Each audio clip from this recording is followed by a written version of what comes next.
Assunto dessa videoaula vai ser cadeias e teias alimentares, um assunto super tranquilo, que cai bastante em vestibulares, cai bastante no Enem. A gente vai destrinchar os principais pontos aqui com vocês.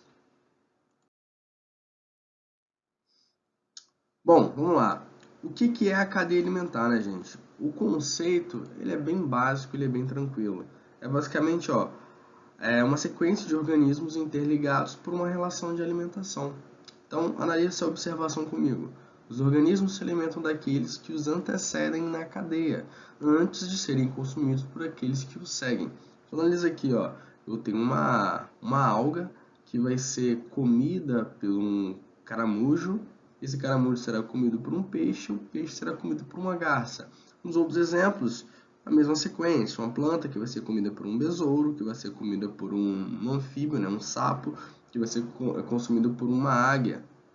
Da mesma forma que aqui um trigozinho será consumido por um roedor, que será consumido por uma cobra. Então é uma sequência de organismos que estão interligados por uma relação de alimentação. E algo que é interessante nós observarmos é que há um fluxo de energia aqui.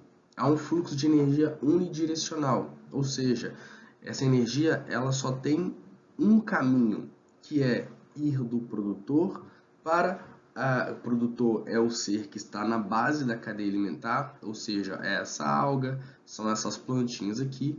Então, é sair do produtor e ir para os consumidores, que são os animais que vão estar na sequência da cadeia.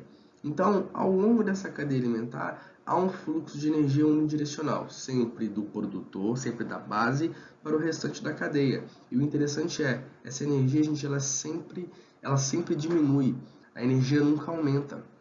Então, um ser produtor, ele vai produzir energia.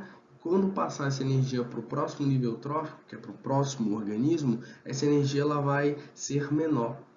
Depois a gente vai analisar um pouquinho mais sobre isso, vocês vão entender melhor. Então vamos lá, entendendo um pouco mais sobre níveis tróficos.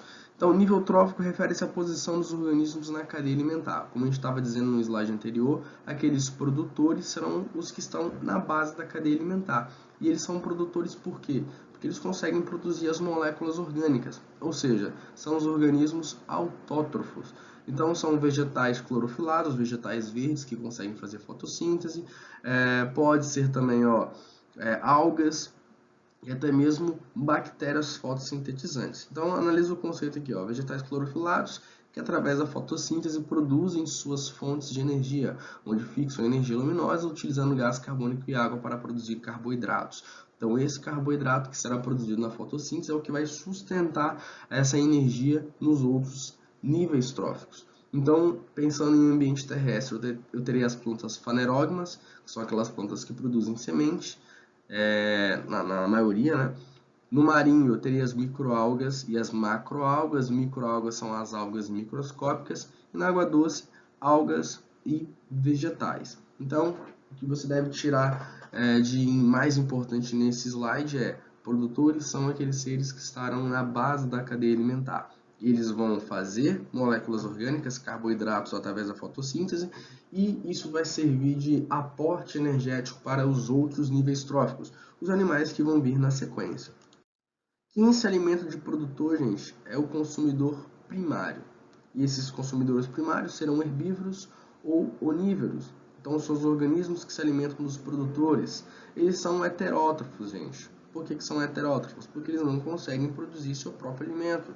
Então, eles vão precisar se alimentar para conseguir as suas moléculas energéticas. Geralmente são herbívoros, mas podem ser onívoros também. Como exemplo, a gente tem insetos, roedores, ungulados. Uma observação: parasitas vegetais entram em consumidores primários. Então, aquela lagartinha que vai estar comendo o vegetal, ou aquele inseto já adulto que devora plantações, ele entra como consumidor primário. Está comendo vegetal, é consumidor primário.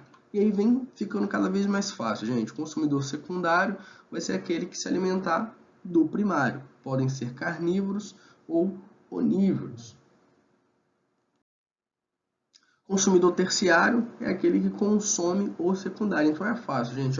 A sequência é: eu tenho produtor, consumidor primário, consumidor secundário, consumidor terciário, quaternário, quinternário e por aí vai. Então, um vai se alimentando do seu antecessor e vai ser também devorado pelo que vai estar depois de você na sequência. Então, os consumidores terciários podem ser carnívoros ou onívoros. Para quem não sabe, o onívoro ele pode comer tanto carne quanto vegetal, ok? Então, são carnívoros maiores que se alimentam de carnívoros menores. Exemplo, o gavião come uma cobra, cobra come um pássaro, cobra come um pássaro, né? Garça come um peixe, por aí vai. Vamos analisar essa observação que vai dar uma informação interessante para nós. Geralmente as cadeias alimentares não ultrapassam 5 ou 6 níveis devido ao desperdício de energia. Lembra que lá no primeiro slide eu falei que o fluxo de energia é unidirecional e ele tende a diminuir? Então, pessoal, as cadeias alimentares não são tão grandes devido à perca de energia ao longo da cadeia alimentar. Para pensar, eu sou um vegetal, eu produzo 100 quilocalorias por dia. Só que dessas 100 quilocalorias, eu vou utilizar 30 para manter o meu organismo ativo, vivo. Sobrou 70. Esses 70 serão passados para o consumidor primário. O consumidor primário conseguiu 70, gastou 30 para manter o seu organismo vivo. Ele vai passar para o consumidor secundário 30 quilocalorias. Então perceba que sempre vai tendo uma diminuição da energia nas cadeias alimentares. E aí nós vamos ter os decompositores, pessoal. Sai da tela aí para você conseguir ver o nenenzinho aí com a carinha de curioso.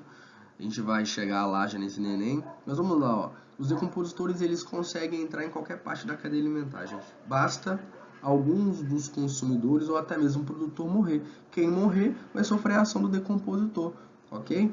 Então, eles são os grandes recicladores de matéria orgânica no nosso planeta. Eles vão pegar as moléculas complexas e transformar em moléculas simples e disponibilizar para os seres produtores, para que eles reabsorvam e reinseram esses nutrientes na cadeia alimentar.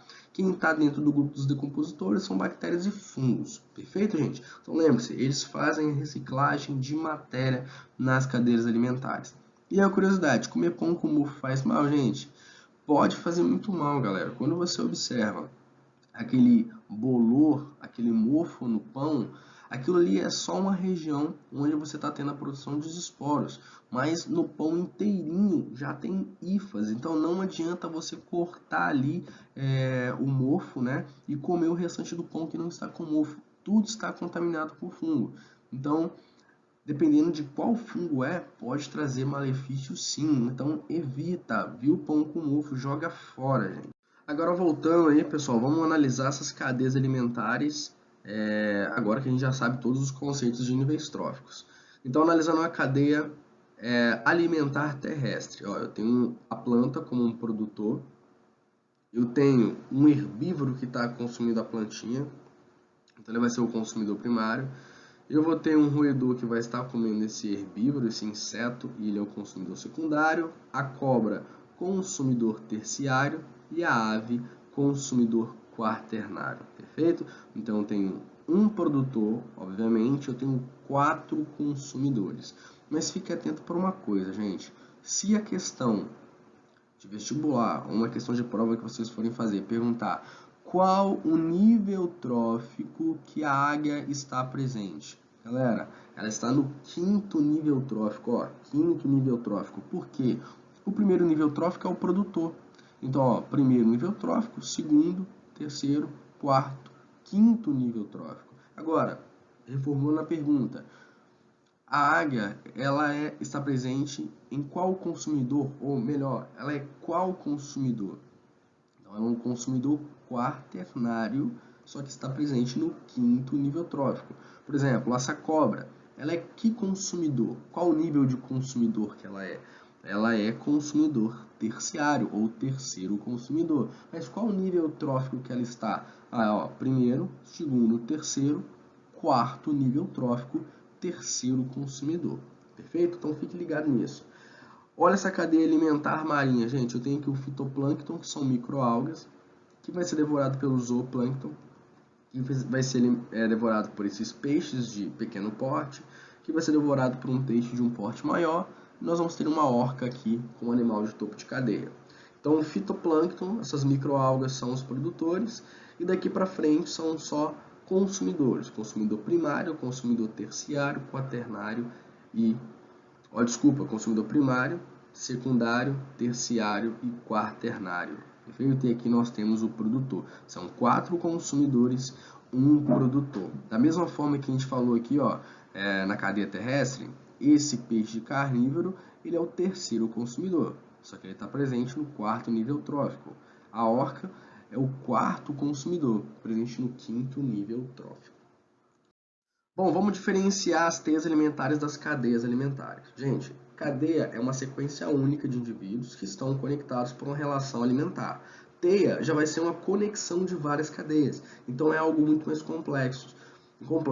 Em ecossistemas preservados, que estão ali no seu patamar clímax, lembra da sucessão ecológica, para quem já viu? Para quem não viu, a gente vai falar de sucessão ecológica daqui a algumas aulas. Mas quando um ecossistema está preservado, a gente vai encontrar teias alimentares complexas também. E qual a grande diferença, além da complexidade, de teia para cadeia? Gente, lembra do slide anterior que a gente estava analisando a cadeia terrestre e a cadeia aquática?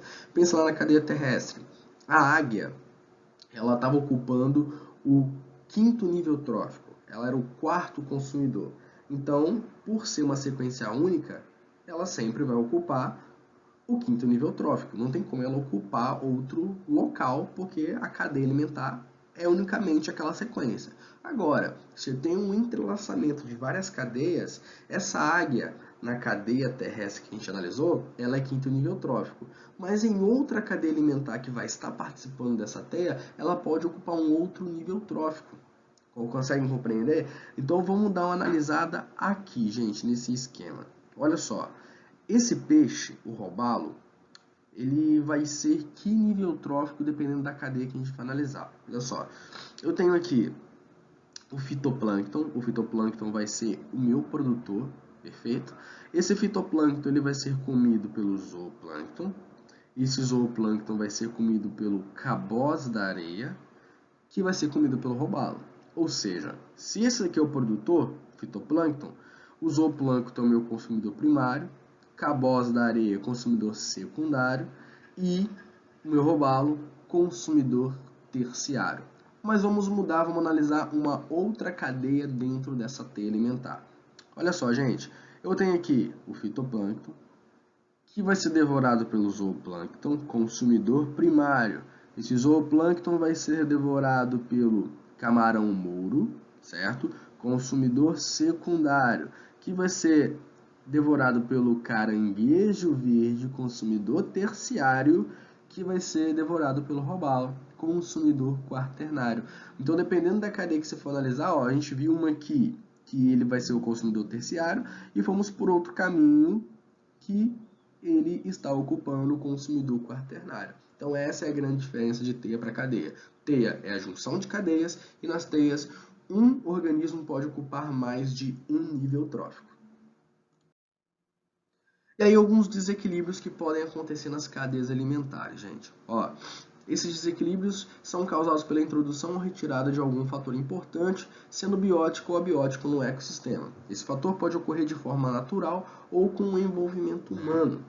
Então, pessoal, observa que é um rio onde você teve despejo de detergente industrial e teve a formação de espuma nesse rio. Conforme o rio ele vai descendo para sua foz, ele vai passando ali por pedras, ele tem correnteza, então a agitação desse detergente formou essa camada de espuma aí, gente.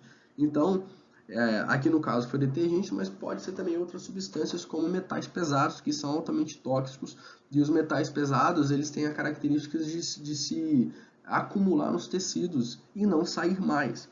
Então, relacionado a esses compostos chamados de metais pesados, a gente pode observar aqui dois fenômenos de desequilíbrio. Eu tenho a bioacumulação e eu tenho a biomagnificação, também chamada de magnificação trófica. Nessa bioacumulação, eu vou observar um organismo, certo? Que está inserido no ambiente e conforme o passar do tempo, ele vai ficar mais contaminado porque ele está se expondo, por uma maior faixa de tempo. Então lá, esse peixinho, ele tinha 1 ano quando o local onde ele vivia foi contaminado com metal pesado. E nesse primeiro ano ele foi contaminado. Ele passou mais um ano, ele chegou ao seu segundo ano de idade, então ele passou aí 2 anos sendo exposto àquela contaminação. Obviamente, ele estará mais contaminado. No seu terceiro ano de idade, ele também estará mais contaminado. Então, conforme mais tempo ele passa, mais ele fica contaminado. Então, a bioacumulação, ela se refere ao indivíduo que está habitando um local contaminado. Agora, a biomagnificação ou magnificação trófica, ela já vai se referir à sequência de organismos, à cadeia alimentar. Então, observa aqui, ó, eu tenho o meu fitoplâncton, eu tenho um peixinho pequeno, um peixe de tamanho médio, um peixe um pouco maior. Então, eles estão inseridos num local contaminado. Todos estão contaminados. Mas, esse segundo nível trófico, né, esse consumidor primário, esse peixe pequeno, ao comer a alga, ele vai acabar ingerindo os contaminantes desse indivíduo. Então, ele já tinha contaminação e vai acabar ingerindo mais contaminantes porque a alga estava contaminada. Esse peixe médio, que é o segundo consumidor, ou o terceiro nível trófico, ele vai comer esse peixe aqui, que está no segundo.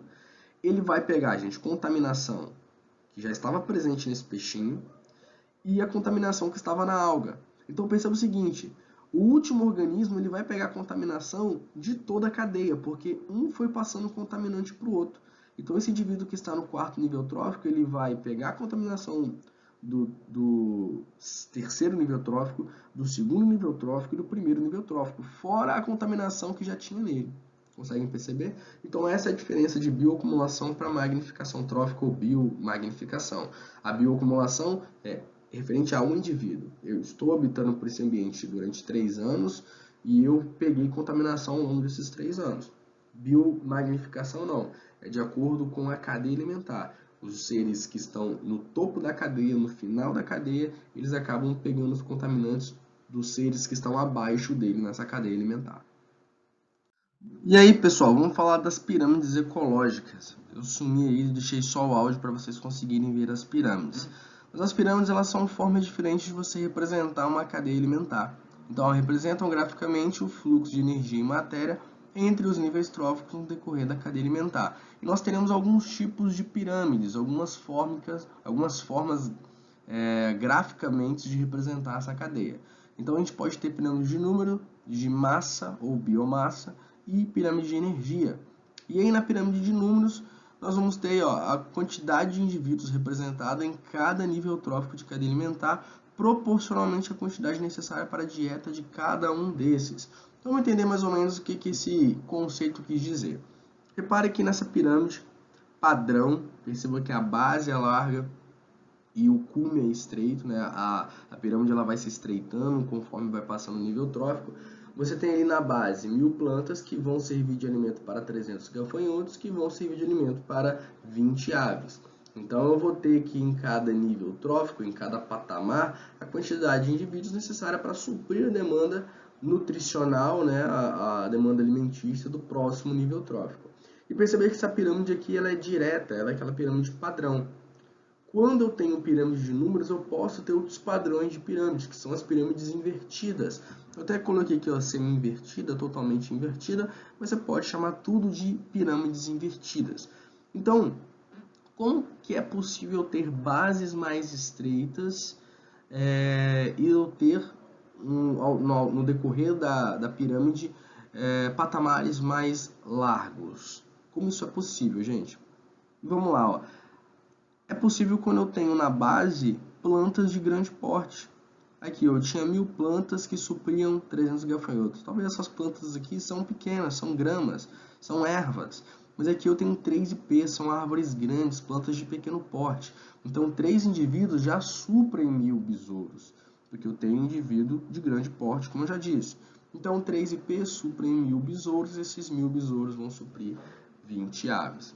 Na outra pirâmide invertida, olha só que interessante, eu tenho uma árvore que consegue suprir milhares de pulgões, e esses milhares de pulgões, eles terão dentro de si protozoários, gente. Os protozoários vão estar dentro dos pulgões, que vão estar parasitando a árvore. Então perceba que eu tenho uma pirâmide completamente invertida, ela de cabeça para baixo mesmo em relação à direta, e eu tenho uma base mais estreita e o patamar mais largo. Então a pirâmide de números sempre vai representar de forma numérica as demandas nutricionais de cada nível trófico. Na pirâmide de biomassa, a gente vai ter, pessoal, um indicativo não mais de números, e sim de biomassa de peso presente em cada nível trófico. Então, observa aqui nessa pirâmide direta que eu vou ter 10.000 gramas por metro quadrado de produtor, aqui no consumidor primário, 1.000 gramas por metro quadrado de gafanhotos, no terceiro nível trófico, né, que é onde eu vou ter os consumidores secundários, 100 gramas por metro quadrado de sapos, e no consumidor terciário, no topo da cadeia alimentar, no quarto nível trófico, eu terei 10 gramas por metro quadrado de aves. Então o indicativo não é mais número de indivíduos, e sim a quantidade de massa, quantidade de peso, perfeito? E aqui eu representei uma cadeia, uma pirâmide ecológica direta, mas há casos que eu posso ter pirâmide invertida. E esses casos acontecerão em cadeias aquáticas, onde na base eu teria o fitoplâncton e depois eu terei o zooplâncton e os demais consumidores. Mas, Kelvin, como é que é possível uma quantidade menor de peso, uma quantidade menor de biomassa suprir uma quantidade maior? Aqui, povo, é porque o fitoplâncton ele se reproduz de forma muito rápida. Então, por mais que ele esteja sendo devorado, ele consegue manter o nível trófico acima por conta da taxa de reprodução. Então, da mesma forma que vai sendo devorado, vai surgindo novos seres que conseguem sustentar toda a cadeia acima. Então, eu posso ter pirâmides invertidas em biomassa também. Assim como a de números, eu consigo ter biomassa também invertida.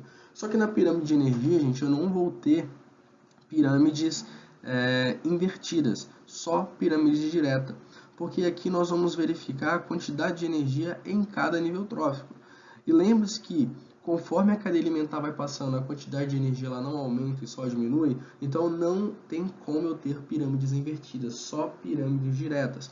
Então analise aqui o conceito, representa a quantidade de energia que transita entre os níveis tróficos, onde a energia transferida dos produtores para os consumidores primários é maior do que aquela que se transferirá para o consumidor secundário e assim sucessivamente. Então a energia que está presente no produtor, ela sempre vai ser maior do que a energia que está no consumidor primário.